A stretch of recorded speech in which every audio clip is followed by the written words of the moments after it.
So we've been covering this truck strike in Canada all week, and at the end of the week, there are a couple of different images that kind of float around your head. Picture the cops stealing the fuel from the freezing truckers. You picture the smiling truckers talking about love and waving Canadian flags, totally non-threatening. But above all, you remember the hysteria of the people in charge as they look out on this sea of working-class people who are really sick of being pushed around, told what to inject into their bodies. The people in charge are extremely upset about this, hysterical. And it's hilarious. You can just picture our transportation secretary, little Pete Buttigieg, jumping up and down, shaking his little hands, screaming at the truck drivers, "Get off my bridge, you guys! Get off right now!" And it's not just Mayor Pete. You remember those angry tweets from that CNN contributor, the lady who suggested we should slash their tires, siphon their diesel fuel, throw them in prison. They're all Torquemada now. They're talking like they're scary. But keep in mind, these are not displays of power. This is not how confident people talk. These are squeaks of impotence. Our leaders are furious at the truckers because they know there's not a lot they can do about the truckers. They don't know anything about trucks, for one thing.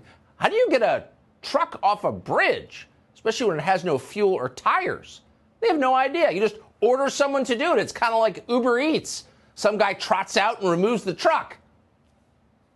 The problem is that the people who drive the trucks don't feel like following orders anymore. They're ignoring Pete Buttigieg.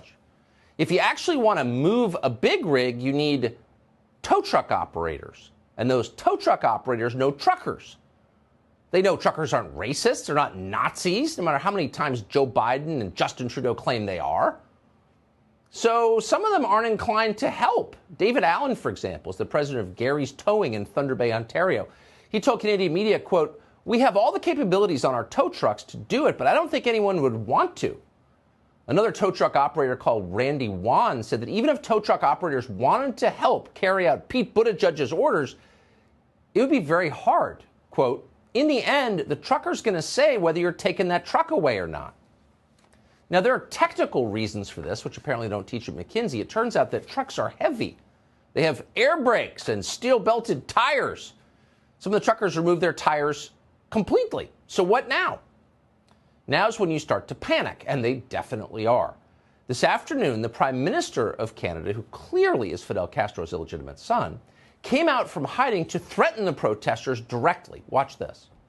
If you joined the protests because you're tired of COVID, you now need to understand that you are breaking laws. The consequences are becoming more and more severe. You don't want to end up losing your license, end up with a criminal record, which will impact your job, your livelihood, even your ability to travel internationally, including to the U.S. You could be breaking laws. That was the funniest part. These are people who literally don't care about the law at all. They believe they make the law. This is the prime minister who ordered the cops to steal people's fuel. There's no law that says you can't have fuel in Ottawa. He just made that up. Now he's lecturing them about the law. And Joe Biden, who is violating federal law on the grand scale every day by importing 2 million people illegally without your consent, he's upset about the law. Justin Trudeau is so upset he's threatening the truckers' children. Quote, "It's time to go home, especially if you have your kids with you," Trudeau said. Wouldn't want something to happen to them. Trudeau also attacked the protesters for closing the border. Only Justin Trudeau is allowed to do that, which he has done for more than a year. So what are we watching here? It's more than hypocrisy. What we're watching is panic. Justin Trudeau knows that nobody joined the protest because they're, quote, tired of COVID. They're tired of tyranny. They're tired of being told to inject something into their bodies they don't want, whose long-term effects cannot be known, sold by companies that are protected, that have immunity from public recourse. We also know that what they told us to do didn't work. The lockdowns didn't work. Johns Hopkins came out and said it the other day. Pretty conclusive. That's what people are mad about. They want their freedom back. They're not tired of the virus. They're tired of the leaders who use the virus to give themselves more power. And they're still doing it. Here's Ontario's Premier Doug Ford. He announced today that instead of lifting his province's useless mandates, he's going to steal the truckers' money, fine them, and then send them to jail. There will be consequences for these actions, and they will be severe. We've already started by going after the money funding the illegal occupation. Yesterday, an Ontario court granted our request to freeze the funds from Give, Send, Go for the convoy. Fines for noncompliance will be severe, with a maximum penalty of $100,000 and up to a year imprisonment. We will also provide additional authority to consider taking away the personal and commercial licenses of anyone who doesn't comply with these orders. When you start making threats like that, you've already lost. What you're showing is that you're impotent, and that's why you're unreasonable. That's why you're hysterical. That's why you're waving your arms around telling people they're going to prison. When you start stealing things from people outside the law, speaking of the law, everybody knows you're weak. So keep in mind that truckers raised $10 million on GoFundMe. That's a California company, but Canadian politicians had that effort shut down. Then Give, Send, Go, which is a Delaware company, raised almost the same amount, and Canadian politicians went after that money too. The Attorney General of Ontario successfully got a court order to freeze access to the $8.4 million raised on Give, Send, Go. Those funds were going to an Adopt a Trucker fundraising campaign. It was paying for, quote, housing, water, food, accommodations, and shuttle services for truck drivers in Ottawa. But all of that money has just been stolen by the Canadian government. It's been seized. All of this is pushing people away from government-issued currencies because they're in control of lunatics like the guy you just saw, and they're moving toward cryptocurrencies like Bitcoin. Just like 18-wheelers on bridges, blockchain is pretty tough for the authorities to control. Therefore, here's how you know it's a threat. The crypto guys must be white supremacists. And lo and behold, that's exactly what they're now telling us. It's an avenue not just to make a lot of money or lose a lot of money, but it's also an avenue for money laundering, and it's also a place where white supremacists apparently are taking options. I mean, it's problematic at best in so many ways. It's problematic at best. How do people like that get on television? There should be an IQ requirement. But by putting dumb people in the anchor chair, they're perfectly compliant to the people in charge. Crypto is white supremacy. But the hysteria gives them away. As a trucker called Danielle Searle explained in Ottawa last night, these people are terrified. They're afraid of losing control. The blockade of the Windsor Bridge panicked them.